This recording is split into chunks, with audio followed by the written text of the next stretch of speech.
The shot rang out across the darkening Nevada sky, a thunderclap that silenced even the chattering cicadas as Faith Prescott collapsed to her knees in the dirt, not from the bullet that had narrowly missed her shoulder, but from the devastation of watching her father's general store burn to cinders before her eyes. Hawthorne, Nevada, 1876, had never felt so hostile, so unforgiving as it did on this sweltering June evening when she'd lost everything except the clothes on her back and the locket around her neck. "Ain't nobody gonna help you now, Miss Prescott," sneered Harlan Jenkins, lowering his smoking revolver. His gang of 3 men flanked him, their faces illuminated by the dancing flames consuming what had been her family's livelihood for 15 years. "Your pa's debts are settled the hard way. Consider yourself lucky I don't take more than just the store." Faith's honey-brown hair fell around her face as she bent her head, refusing to give Harlan the satisfaction of seeing her tears. At 22, she had already endured more than most her mother's death from consumption when she was 12, helping her father run the store while he slowly succumbed to whiskey. And now this homeless, alone, with nowhere to turn. "You had no right," she whispered, her voice strengthening as anger began to overshadow her shock. "Those debts weren't even real and you know it." Harlan spat on the ground near her skirts. "Ain't my problem what you believe, girl. Town council's already ruled. Store's mine, what's left of it, and the land too." He gestured to his men. "Let's ride. Show's over." The pounding of hooves faded as Faith remained kneeling in the dirt, the heat of the flames washing over her face. Around her, townspeople began to disperse, averting their eyes from her misfortune. Some whispered sympathies, but none offered help. Her father's reputation as a drunkard had stained her by association, and Harlan Jenkins had half the town in his pocket. Night had fully descended when Faith finally rose. Her legs trembled beneath her worn cotton dress as she stumbled away from the smoking ruins. With nowhere to go, she found herself drawn to the small whitewashed church at the edge of town. It wasn't much, just a simple wooden structure with a modest steeple, but it had always been a place of solace. The door creaked as she pushed it open, moonlight streaming through the windows to illuminate the empty pews.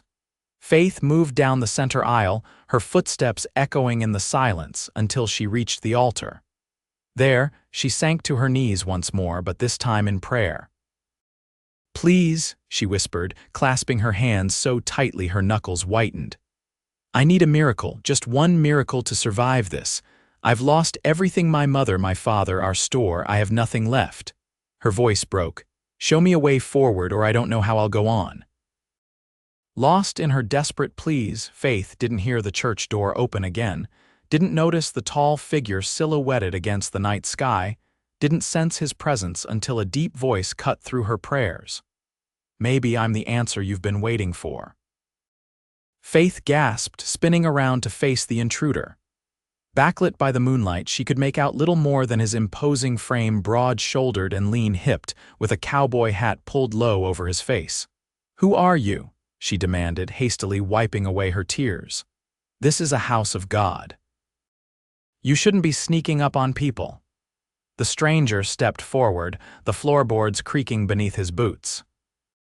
As he moved into the shaft of moonlight, his features became clearer, a strong jaw darkened with stubble, eyes the color of a storm-tossed sea, and a mouth that hinted at both kindness and stubbornness in equal measure. "Name's Matthew Morgan," he said, removing his hat in a gesture of respect that seemed at odds with his sudden appearance. "And I wasn't sneaking. Door was open and I heard someone in distress." His gaze swept over her tear-stained face and dusty clothing. "Seems I wasn't wrong." Faith straightened her spine, unwilling to appear vulnerable before this stranger despite the evening's events. "Well, Mr. Morgan, whatever you heard is private, between me and the Lord." Something like admiration flickered in his eyes. "Madam, I just watched Harlan Jenkins and his boys burn down the general store with you standing right there. Then I saw not a single soul in this town offer you help." He placed his hat back on his head. "I'm offering now." Faith narrowed her eyes. "Why would you help me? You don't even know me."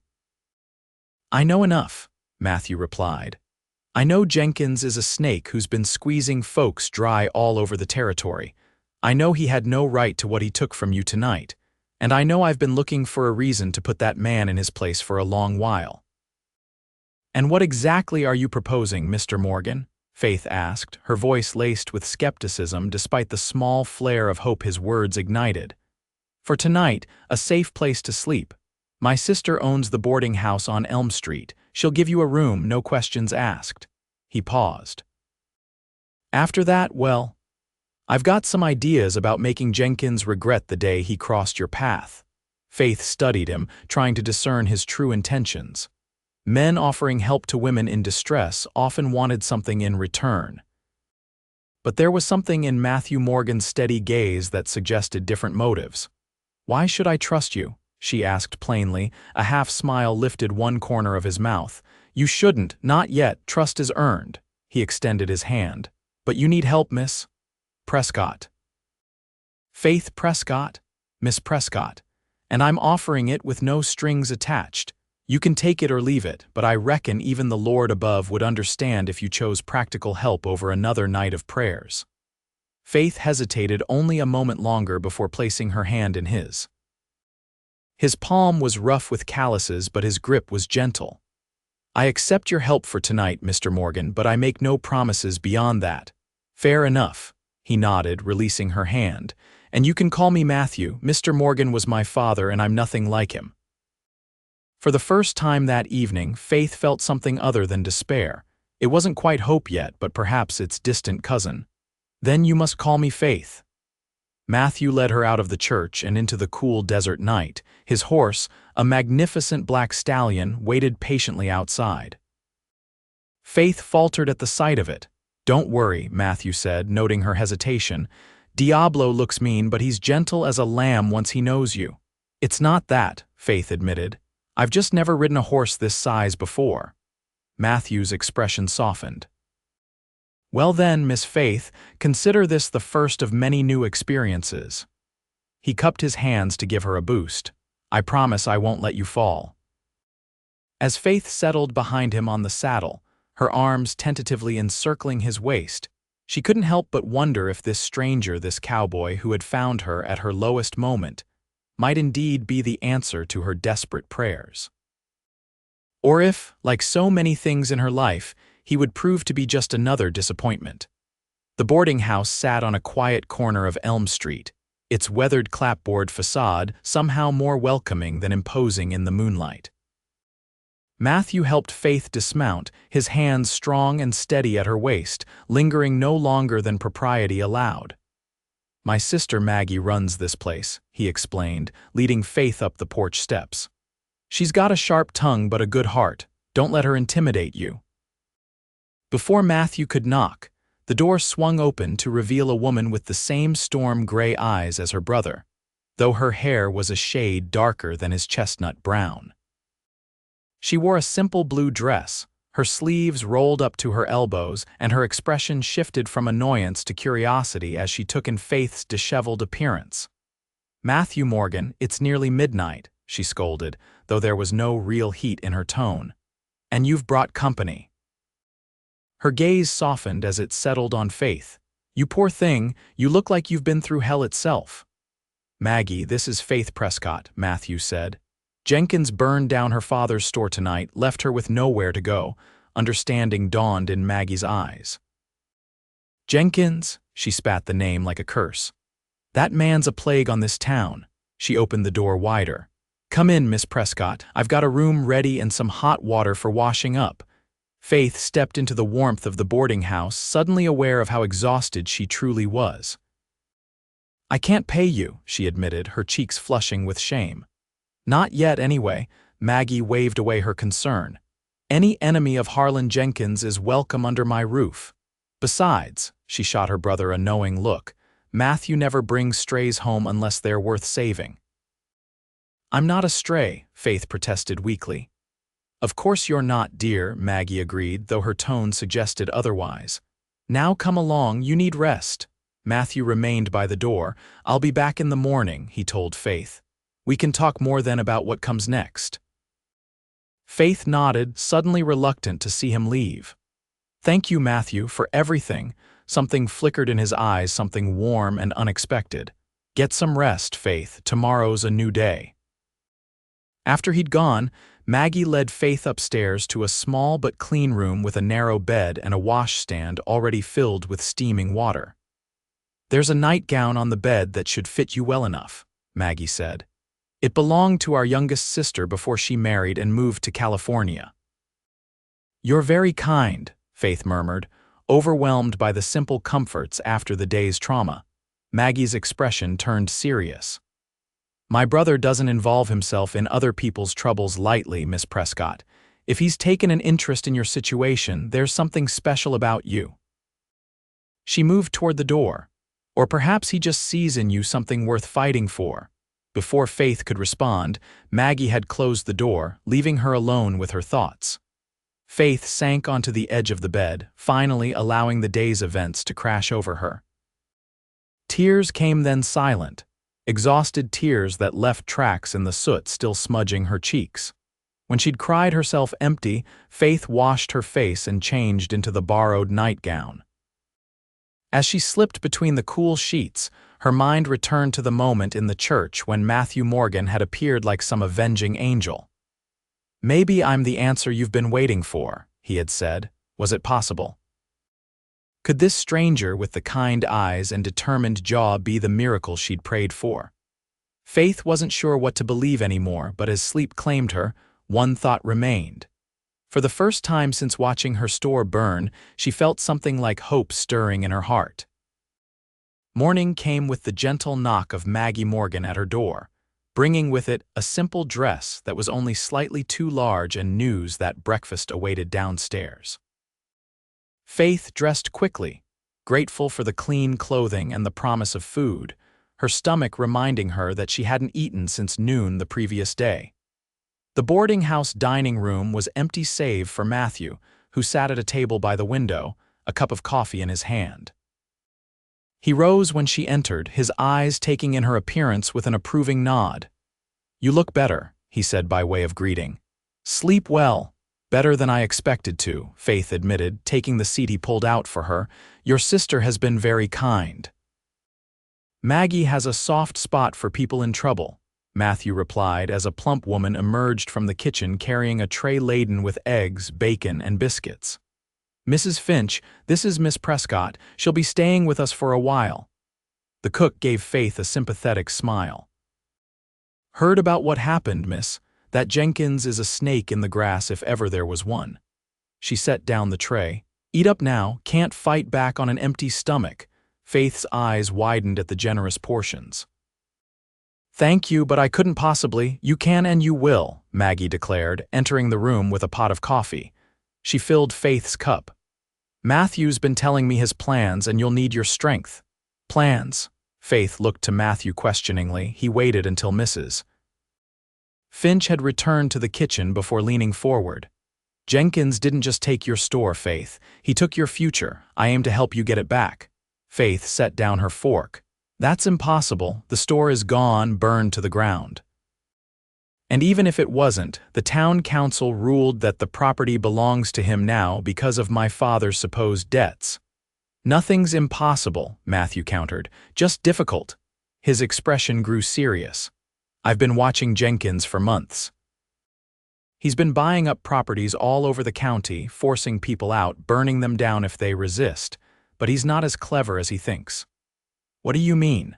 Matthew exchanged a look with his sister.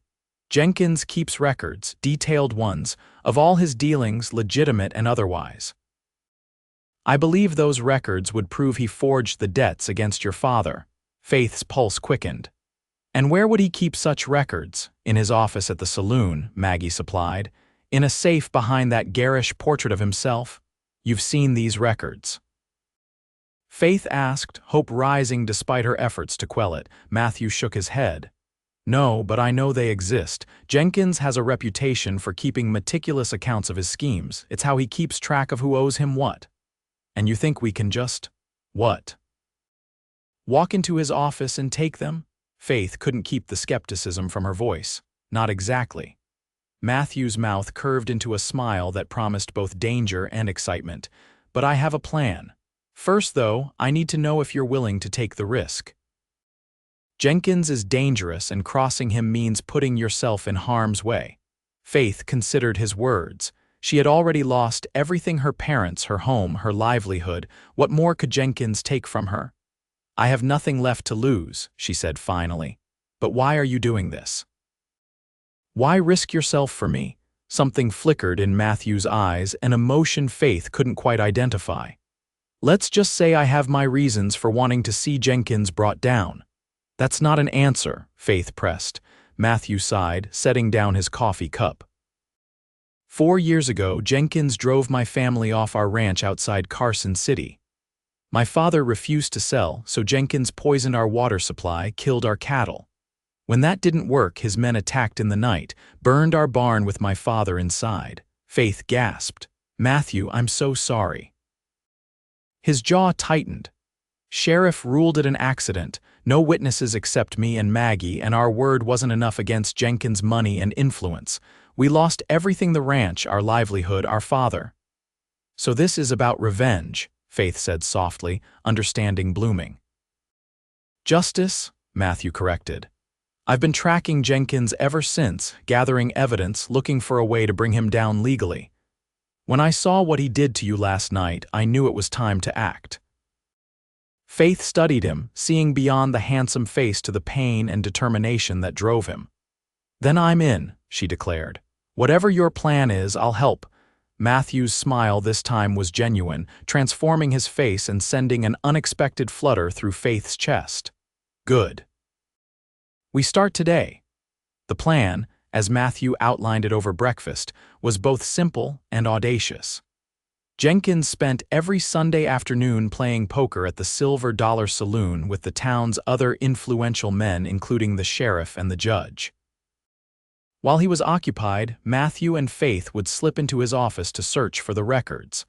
And how exactly are we supposed to get past whoever's guarding his door? Faith asked. Matthew grinned. That's where Maggie comes in. Maggie's role, it seemed, was to create a distraction. As the attractive widow of a wealthy miner, she could command attention when she chose to, especially from the type of men Jenkins employed. I don't like putting you at risk, Faith told Maggie as they prepared that afternoon. Maggie's laugh was rich and confident.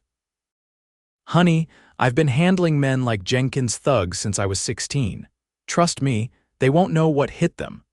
The transformation of Faith herself was the next step.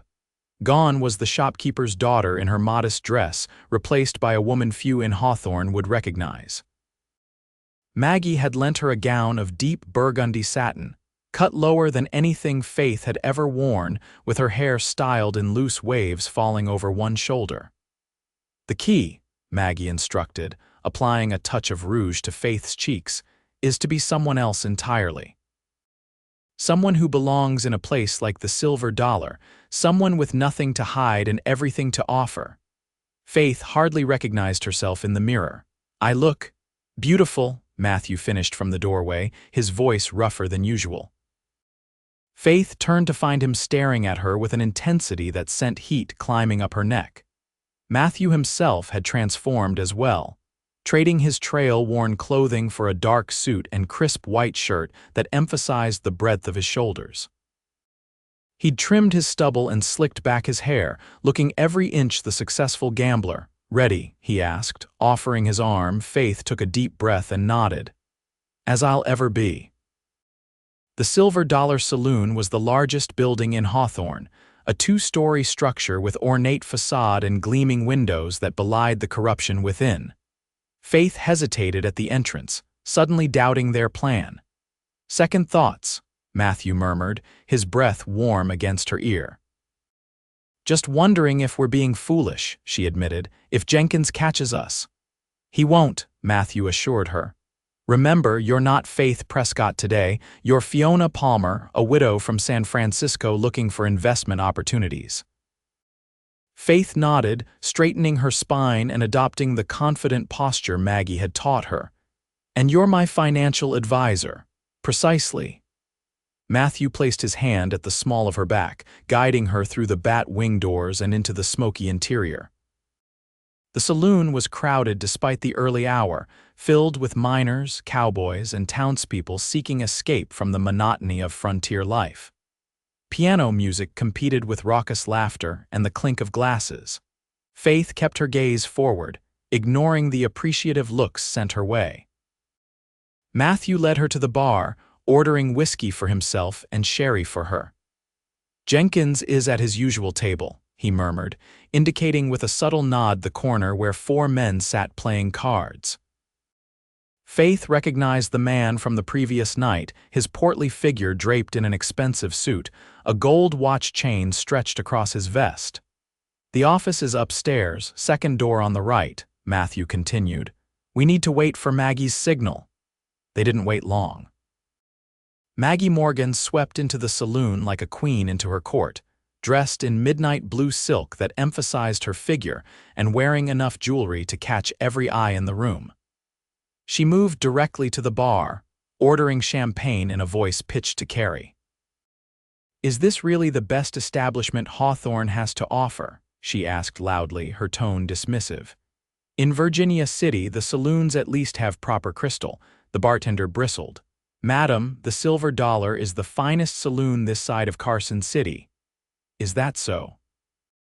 Maggie's laugh was calculated to irritate. "Then perhaps I should speak to the owner about improving his standards before I consider investing in this charming little town." As predicted, one of Jenkins' men approached her, drawn by the mention of investment and the flash of diamonds at her throat. "Madam, Mr. Jenkins would be happy to discuss business opportunities with you." Maggie gave him a cool appraisal. "Would he now?" "And where might I find this Mr. Jenkins?" The man pointed to the poker table. "He's occupied at present, but I'd be happy to entertain you until he's available." "I suppose that will have to do," Maggie sighed dramatically. "Lead the way, Mr. Dawson, madam, Tom Dawson." As Maggie allowed herself to be escorted to a table near the poker game, she knocked over a tray of drinks, creating exactly the commotion they needed. While all eyes turned to the spilled liquor and Maggie's theatrical apologies, Matthew took Faith's elbow, guiding her swiftly toward the stairs. "Now," he whispered, and they slipped up the staircase, unnoticed in the chaos. The second floor was quieter, a long hallway with doors on either side. Matthew moved confidently to the second door on the right, withdrawing a set of lockpicks from his pocket. "Where did you learn to do that?" Faith asked as he worked on the lock. A smile touched his lips. "Misspent youth. My father didn't approve, but it's come in handy more than once." The lock clicked open, and Matthew ushered Faith inside before closing the door quietly behind them. Jenkins' office was opulent, with leather furniture, a massive desk, and walls adorned with hunting trophies and, as Maggie had described, a large portrait of the man himself. "The safe is behind that monstrosity," Matthew said, moving to the painting and carefully lifting it from the wall to reveal a small iron safe. Faith glanced nervously at the door. "How long do we have?" "Maggie will keep them occupied for at least 15 minutes, Matthew replied, setting to work on the safe. "Enough time if I can just—" The safe proved more challenging than the door. Matthew's forehead beaded with sweat as he worked, listening intently to the tumblers. Faith kept watch at the door, her heart pounding so loudly she was certain anyone passing would hear it. "Got it," Matthew finally whispered, the safe door swinging open to reveal stacks of papers and several bags of coins. They worked quickly, rifling through the documents until Faith gasped. "These are the loan papers for my father's store." She scanned them rapidly. "The signature, it's not his. I'd know his handwriting anywhere." Matthew pulled out more papers. "And here's more deeds, loan agreements, all with forged signatures. He's been doing this all over the county." Faith gathered the evidence, her hands shaking with a mixture of rage and vindication. "This is enough to ruin him, isn't it?" "More than enough," Matthew confirmed, his eyes gleaming. "It's enough to send him to prison." A sudden commotion from downstairs made them both freeze. Raised voices, including Maggie's, suggested their time had run out. "We need to go," Matthew said urgently, closing the safe and replacing the portrait. Is there another way out? Faith pointed to the window. It opens onto the roof of the kitchen. We might be able to climb down from there. They had just reached the window when the office door burst open. Harlan Jenkins stood in the doorway, his face mottled with rage, a gun in his hand. Well, well, he drawled. If it isn't the Prescott girl, and Morgan, isn't it, caught like rats in a trap? Matthew pushed Faith behind him. It's over, Jenkins. We have proof of your forgeries, your theft. The law will deal with you now. Jenkins laughed, an ugly sound. The law? I own the law in this town, boy, and you won't live long enough to tell anyone what you think you've found. He raised his gun. Now hand over those papers, or I'll put a bullet in both of you. Matthew tensed, clearly calculating their chances. Faith clutched the documents to her chest, her mind racing. They needed a distraction. Something to the decision was made for them when a gunshot rang out from the doorway. Jenkins staggered forward, his face registering shock before he collapsed to the floor, revealing Maggie standing behind him, a small derringer in her hand. You were taking too long, she said matter-of-factly. And this bastard recognized me from Carson City. Come on, we need to go before his men figure out what's happened. The three of them escaped through the window as shouting erupted below. Climbing down from the kitchen roof, they fled through back alleys until they reached the boarding house, breathless but triumphant. Is he dead? Faith asked as they huddled in Maggie's private parlor. Maggie shook her head. Just wounded. I aimed for his shoulder, enough to stop him, not enough to kill him. It doesn't matter, Matthew said grimly. Once the town sees these documents, Jenkins is finished, whether he's alive or not. He sorted through the papers they'd taken. There's enough here to implicate half the town council in his schemes. What do we do now? Faith asked. Matthew's expression was determined. Now we go to Carson City. The territorial marshal there isn't in Jenkins' pocket. He'll see justice done.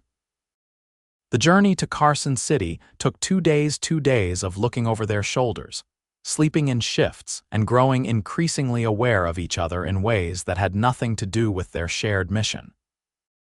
Faith found herself studying Matthew when he wasn't watching, the way his hands held the reins, how his eyes crinkled at the corners when he smiled, the gentle way he treated his horse and his sister alike.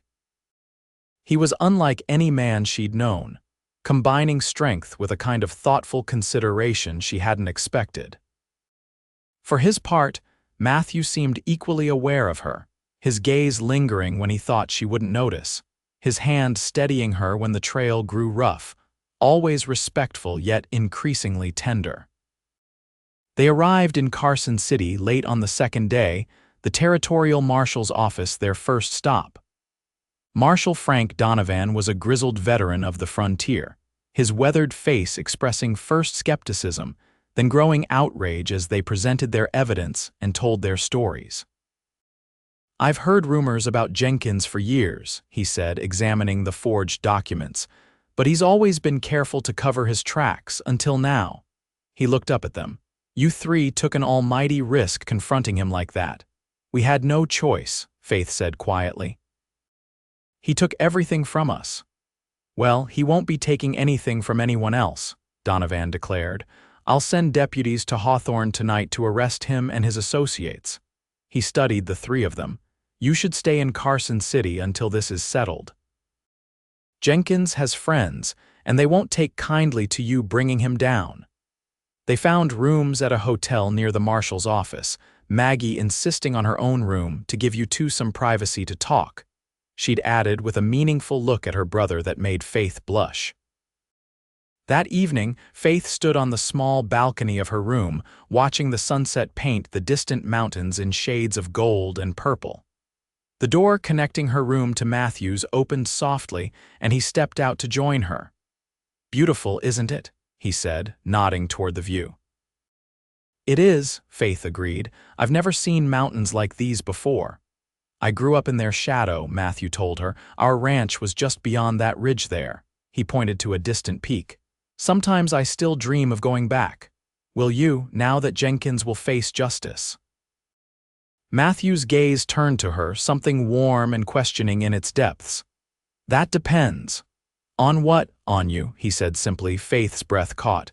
Me, Matthew turned fully toward her, his expression more open than she'd ever seen it.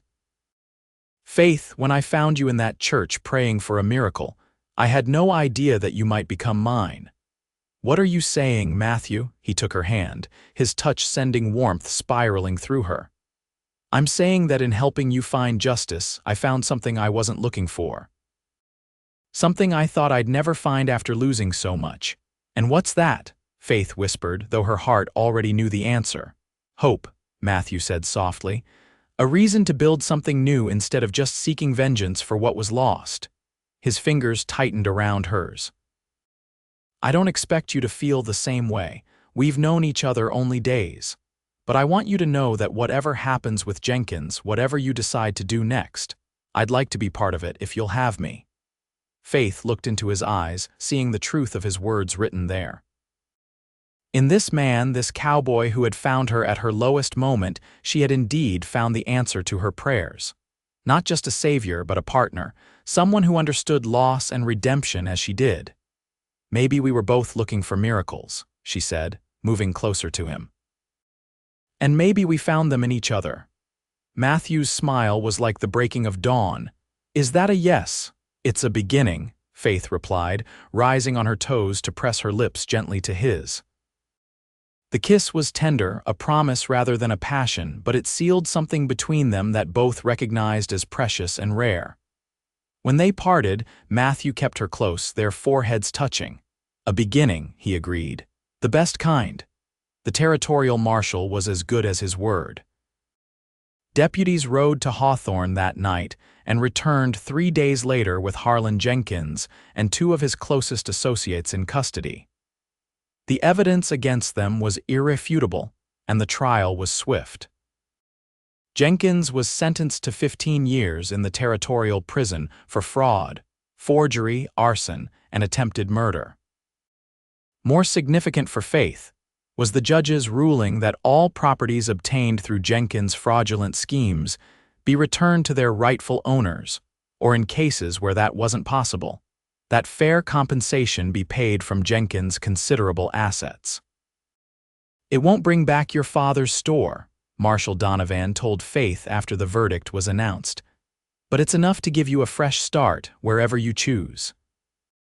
That evening, Faith, Matthew, and Maggie celebrated in the hotel dining room, raising glasses to justice long delayed but finally served. So what will you do now? Maggie asked Faith over dessert. Return to Hawthorne. Faith shook her head. There's nothing for me there anymore. Too many painful memories. She glanced at Matthew. I was thinking of using the compensation money to start fresh somewhere else. Any particular place in mind? Matthew asked, his tone casual though his eyes were intent. Faith smiled. I've been thinking about that ranch beyond the ridge. The one you described, is it still there? Matthew stilled. It is, abandoned since we left. Why? Because I think it sounds like a perfect place to build something new. Faith met his gaze steadily. With the right partner. Maggie choked on her wine. Well, that's my cue to turn in early, she declared, rising with a knowing smile. Don't do anything I wouldn't do, which admittedly leaves you plenty of options. After she'd gone, Matthew reached across the table to take Faith's hand. Are you sure about this? Ranching is hard work, especially starting from scratch. Running a general store isn't exactly easy either, Faith pointed out, and I'm not afraid of hard work. Her expression softened. What I'm afraid of is letting fear keep me from happiness, from you. Matthew's smile was radiant. Faith Prescott, when I found you praying for a miracle, I had no idea you'd become mine. And you've become mine, she replied, her heart fuller than she'd thought possible just days before. The answer I didn't know I was waiting for. 2 weeks later, they stood together on a hillside overlooking a valley where a weathered ranch house and dilapidated barn stood as testament to both loss and possibility. Wildflowers carpeted the meadow, and in the distance, cattle grazed on lush grass fed by a clear running stream. It's beautiful, Faith breathed, taking in the panorama. I can see why you loved it so. Matthew nodded, emotion tightening his throat. My father built that house with his own hands, said a man should create the home where his children would grow. Faith squeezed his hand. We can rebuild it, Matthew, make it stronger than before. He turned to her, his eyes reflecting the endless blue of the Nevada sky. I have something for you, he said, reaching into his pocket. I've been carrying it for days, waiting for the right moment. From his pocket, he withdrew a small velvet box, opening it to reveal a simple gold band set with a single pearl. It was my mother's, he explained. Maggie insisted I should have it for this. Faith's eyes widened as Matthew dropped to one knee before her, the vast landscape spread out around them like a blessing. Faith Prescott, I know it's fast, perhaps too fast for most people. But we've both lived enough to know that time is precious, and when you find the right person, you don't let them go. He held up the ring. Will you marry me, build a life with me on this land, face whatever comes next together? Tears sprang to Faith's eyes, not of sorrow this time, but of joy so profound it stole her breath. Yes, she whispered. Yes, Matthew Morgan, I will marry you.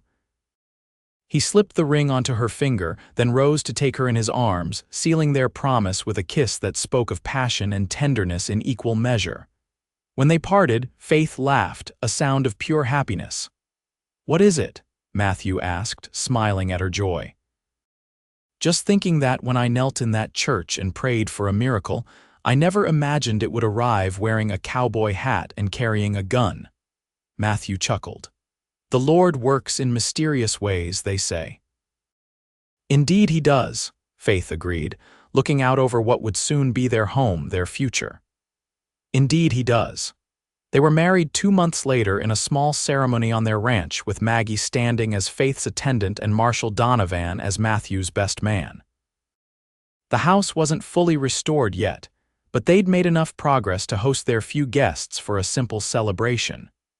To new beginnings, Maggie toasted, raising her glass as the small gathering sat around a table in the freshly painted dining room. And to my brother, who finally found a woman stubborn enough to match him. Faith laughed, leaning against her new husband. I prefer to think of it as determined, she corrected. Call it what you will, Maggie replied with a wink. Just promise me you'll name your first daughter after me. Matthew rolled his eyes. Let us at least finish the house before you start populating it with nieces and nephews, Mags. But his arm tightened around Faith's waist, and the look they shared held all the promise of the family they both hoped to create. A family born from loss and redemption, from prayers answered in unexpected ways. The seasons turned, and the Morgan Ranch flourished under their combined determination. Matthew proved to be as skilled a rancher as his father, while Faith discovered a talent for breeding horses that surprised them both. They worked from dawn until dusk most days, falling into bed exhausted but fulfilled, their love deepening with each challenge overcome together. Winter arrived with a vengeance that first year, blanketing the valley in snow and testing the repairs they'd made to the house. On the coldest night in December, with wind howling around the eaves, Faith sat by the fire in their bedroom, brushing her hair while Matthew added another log to the flames. Do you ever regret it? She asked suddenly. Bringing me here, starting over like this. Matthew turned to her, surprise evident in his expression. Regret, Faith, loving you is the one thing in my life I'm most certain of. He crossed to sit beside her on the bed. Where is this coming from? Faith set down her brush, her hand moving instinctively to her still flat stomach.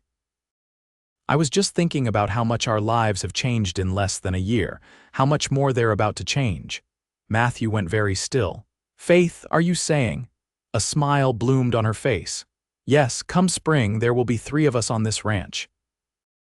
The joy that transformed his features was answer enough, but Matthew gathered her in his arms anyway, his kiss conveying what words could not. When he finally drew back, there were tears in his eyes. A baby, he whispered, placing his hand reverently over hers on her abdomen. Our child. Our miracle, Faith corrected gently. One of many, it seems. Matthew nodded, understanding her meaning. From that moment in the church to this one, every step has been a kind of miracle, hasn't it? It has, Faith agreed. though some were disguised as hardships at the time. They sat together by the fire, planning and dreaming as the storm raged outside, secure in the knowledge that whatever challenges lay ahead, they would face them together. Spring arrived with its promise of renewal, the valley transforming from white to green almost overnight. Faith's body changed too, her slender frame softening, rounding with the child growing within her. Matthew watched these changes with wonder and no small amount of protective concern, insisting she rest more and leave the heavier ranch work to him. "I'm with child not made of glass," Faith protested one afternoon as Matthew took a pitchfork from her hands. "Women have been having babies while working since the beginning of time." "Not my wife, not with my child," Matthew replied firmly, though his eyes twinkled. "Humor me, Faith. Let me dote on you a little." She couldn't help but smile at his earnestness. "Very well, but only because you ask so nicely." She placed his hand on her belly where their baby had just kicked. "Feel that, already as stubborn as both of us." Matthew's expression of awe never failed to touch her heart. "Strong too," he murmured. "Like their mother." On a perfect June morning, almost exactly a year after Faith had knelt in that Hawthorne church praying for deliverance, their son was born. After hours of labor that tested Faith's endurance and Matthew's nerves, the midwife placed a squalling, red-faced infant in Faith's arms. "You have a fine son, Mrs. Morgan," the woman announced. "Strong lungs on that one." Faith gazed down at the tiny face, overwhelmed by love so intense it brought tears to her eyes. "Hello, little one," she whispered. "We've been waiting for you." Matthew sat beside her on the bed, his arm around her shoulders, his expression one of stunned adoration. "He's perfect," he breathed. "Absolutely perfect. He needs a name," Faith said, tracing a finger along their son's downy cheek. "I was thinking, James after your father," Matthew's breath caught. "James," he repeated, testing the name. "James Morgan," he nodded, emotion thickening his voice. "It's perfect, he's perfect." As if in response, the baby opened his eyes, revealing irises the same storm gray as his father's. "He has your eyes," Faith said softly. "And your strength," Matthew replied, kissing her temple. "Thank you, Faith, for our son, for everything." Faith leaned into his embrace, their child cradled between them. "It seems your words in the church that night were prophetic after all," she mused. "You truly were the answer I'd been waiting for." Matthew smiled against her hair. "As you were mine, though I didn't know I was searching until I found you." Outside their window, the ranch stretched toward the mountains, cattle grazing peacefully in meadows dotted with wildflowers. Inside, a family born of loss and hope, of prayer and providence, celebrated its newest miracle, a child who represented not just their love for each other, but their faith in the future they were building together. In the years that followed, the Morgan Ranch prospered, becoming one of the most successful operations in the territory. James grew into a strong, thoughtful boy with his father's quiet determination and his mother's compassionate heart. He was joined 2 years later by a sister, Margaret Rose Maggie, for short, whose fiery spirit and quick wit reminded everyone of her namesake aunt. Faith and Matthew faced challenges as all ranchers did: drought years, harsh winters, market fluctuations, but they weathered each storm together, their bond only strengthening with time. The love that had sparked between them in a moment of crisis deepened into something enduring and unshakable, a partnership in every sense of the word. On their 10th anniversary, Matthew surprised Faith with a special gift: the deed to a small building in Carson City. "What's this?" she asked, examining the document with confusion. Matthew smiled. "Remember how you once told me you missed having a store, that you enjoyed helping people find exactly what they needed?" Faith nodded, her eyes widening as understanding dawned. "You bought me a shop." "I bought us a shop," Matthew corrected. "Morgan and Prescott General Merchandise. We'll keep the ranch, of course. James is old enough now to help more and we have good hands. But I thought you might enjoy having a place of your own again, at least part of the time." Faith threw her arms around his neck. Matthew Morgan, you continue to surprise me. He held her close, breathing in the scent of her hair, still as intoxicating to him as it had been a decade earlier. Is that a good thing? The very best thing, Faith assured him, drawing back to look into his eyes. Thank you for understanding what I needed even before I did. That's what we do, Matthew replied simply. Find the answers for each other even when we don't know the questions. Faith smiled, thinking of that desperate prayer in a darkened church and the cowboy who had appeared like an answer incarnate. Indeed it is, she agreed. Indeed it is. As twilight descended over their valley, turning the distant mountains to silhouettes against the darkening sky, Faith stood on the porch of the home they had rebuilt together. Inside, she could hear James reading a story to his sister, their voices rising and falling in the familiar cadence of family. Matthew joined her, slipping an arm around her waist, and together they watched the first stars appear in the vast Nevada sky. Do you ever wonder, Faith asked softly, what might have happened if you hadn't come into that church that night, if our paths had never crossed? Matthew considered this, his expression thoughtful. I think they would have anyway, he said finally. Some things are meant to be, Faith. Some people are meant to find each other, no matter what. She leaned her head against his shoulder, content in the knowledge that of all the answers prayer might have brought her, the man standing beside her had been the most perfect one of all. Maybe you're right, she murmured. Maybe some miracles are inevitable. Matthew's kiss was as tender as their first had been, a reaffirmation of the love that had carried them through a decade of joys and sorrows, triumphs and challenges. Not inevitable, he corrected gently, just worth waiting for. Faith smiled up at the man who had transformed her life with 7 simple words spoken in a moment of despair. Maybe I'm the answer you've been waiting for. He had been right, in ways neither of them could have imagined. And in the years to come, through all the chapters of their shared story, that answer would continue to unfold in their children, their grandchildren, and the legacy of love they built together on the land that had once been lost, and was now, irrevocably, home.